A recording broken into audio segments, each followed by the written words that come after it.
Halo, waalaikumsalam. Berjumpa kembali bersama saya Sandro Jabrik, wong ganteng sak donya. Mohon untuk tidak menyebutkan nama dan identitas dalam percakapan ini karena percakapan ini saya naikkan dalam konten YouTube. Gimana Mas? Oh Mas, saya mau tanya Mas, misalnya istri atau saudara di sana ketahan imigrasi gitu, apa harus bayar denda tuh Mas? Cek. Ketahan imigrasi ini ketahan bagaimana? Seperti apa ceritanya? Kan mesti jelas dulu ketahannya ini di mana? Ketahan kayak apa? Misalnya nggak cocok sama kerjanya, terus mau ganti begitu. Terus sekarang nggak betah, keluar dari rumah itu kayak misalnya apa ya? Kabur. Mau cari ya enggak kabur ya, kamu mau ganti majikan gitu loh, tapi mau lapor ke shelter atau kemana gitu. Tapi tanggapannya majikan malah lapor ke polisian terus ditahan. Itu gimana Mas? Iya benar itu. Yang salah yang kabur, yang salah yang nggak kuat mentalnya. Jadi dia nggak ngerti tata aturan dan tata cara bagaimana kalau mau memutus kontrak dengan majikan. Dia main pergi, dia main kabur. Akhirnya majikan kan kehilangan CC-nya. Otomatis kalau kehilangan CC-nya, otomatis telepon polisi dong. Ya kan? Karena dia nggak tahan, nggak kuat, mentalnya nggak siap. Jadinya ya wis, majikan telepon polisi, ya ketemu sama polisi. Atau kalau dia lapor, siapapun yang melindungi dia ya kena. Karena dia tidak mengikuti aturan. Kalau toh pun nggak kuat, itu jangan kabur. Kalau nggak kuat ngomong. Itu. Lah Mas sudah ngomong pertama ke bagian agen, terus nunggu seminggu perubahan itu tetap aja kuat, tapi kok malah lapor polisi. Iya, majikan lapor polisi itu karena CC-nya ini di mana gitu. Kalau CC-nya keluar rumah ya dia lapor polisi. Kalau CC-nya ada di dalam rumah ya ngapain lapor polisi kan gitu Mas.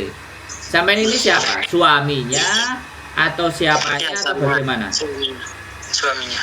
Nah, makanya Mas. Terus solusinya itu gimana Mas? Kenapa?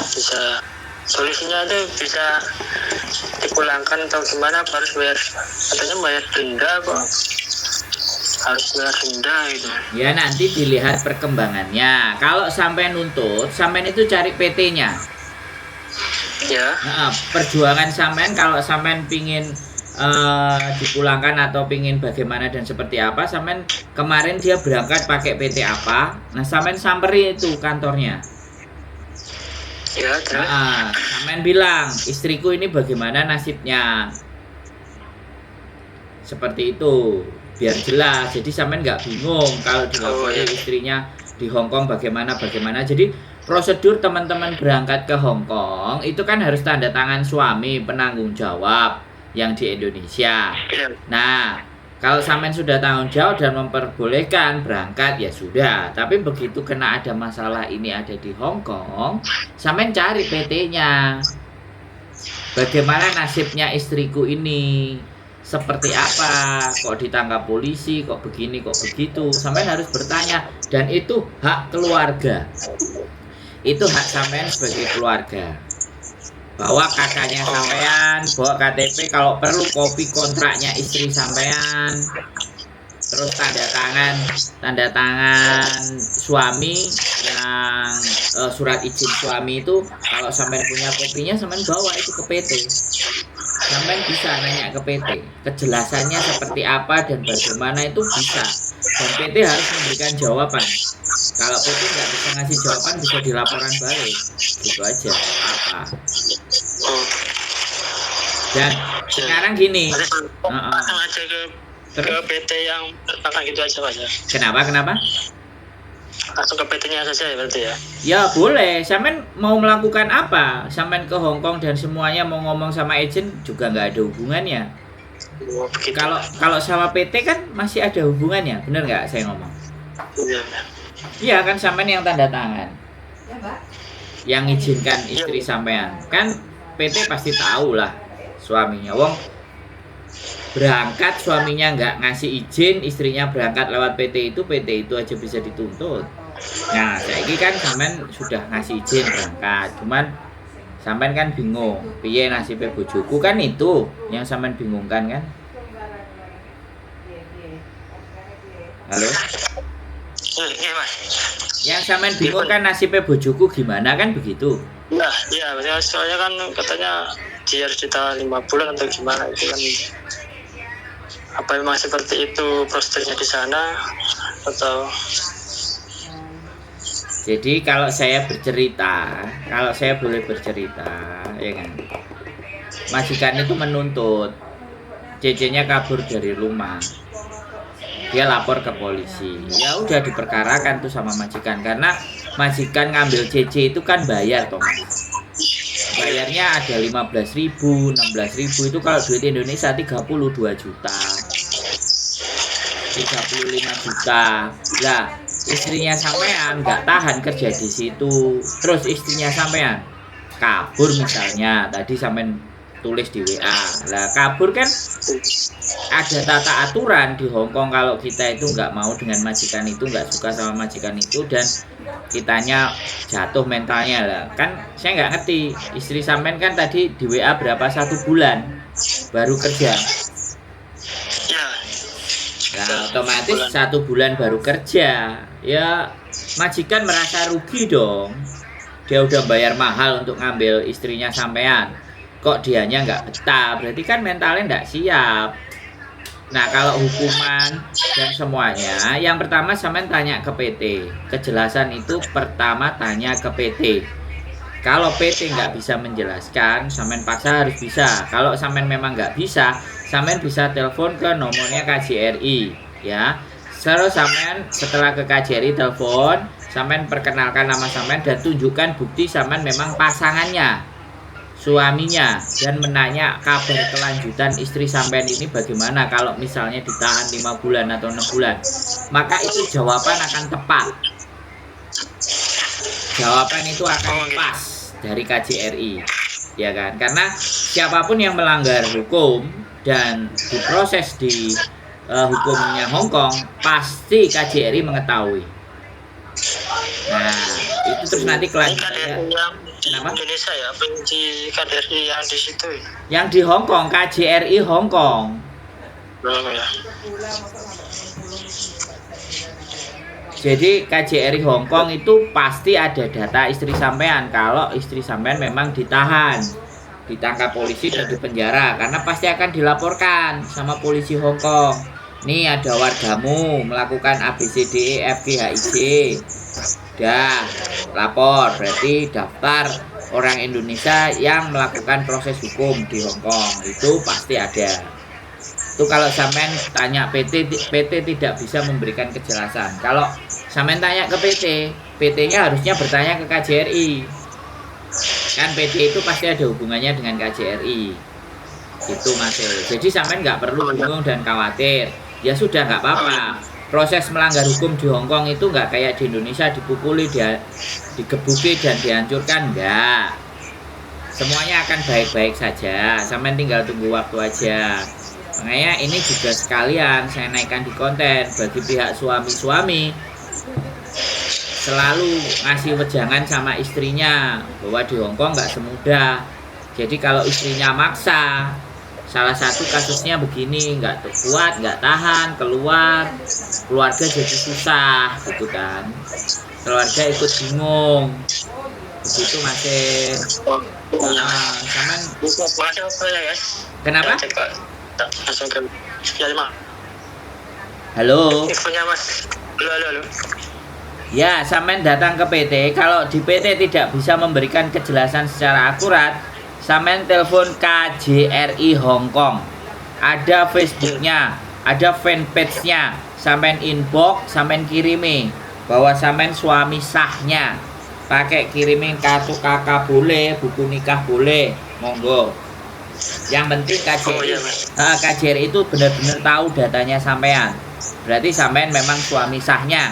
Pihak keluarga yang harus dihubungi boleh, silahkan monggo. Kalau saya cuma YouTuber, saya hanya membantu, jalannya aja. Ya, sudah bisa dipahami masih? Sudah ngerti? Nanti kalau nggak jelas lagi boleh telepon saya, oke?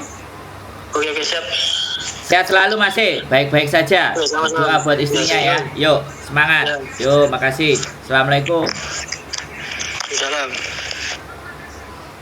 Oke teman-teman semuanya, suaminya bingung, istrinya kabur 1 bulan di rumah majikan, dilaporkan ke polisi, terus ditangkap. Nah, ini WA masih ya, sekali lagi biar jelas. Selamat pagi, saya mau tanya, ini sebenarnya mau tanyanya ke Miss Yuni, Mbak Yuni. Sekarang istri saya ada di Hongkong, katanya ditahan 5 bulan karena 2 kali keluar atau kabur. Karena nggak kuat sama kerjaan, Mbak. Ini kira bisa bantu cari solusinya nggak, Mbak? Biar bisa pulang saja ke Indo. Ini WA masih ya. Jadi sekali lagi dia ngomongnya ke Mbak Yuni, tapi masuknya ke saya, ya udah nggak ada masalah. Mau ke sana, mau ke sini, mau ke situ, siapa yang betul kita bantu ya kita bantu untuk carikan infonya seperti itu. Nah tadi sudah saya jelaskan. Nah ini, jadi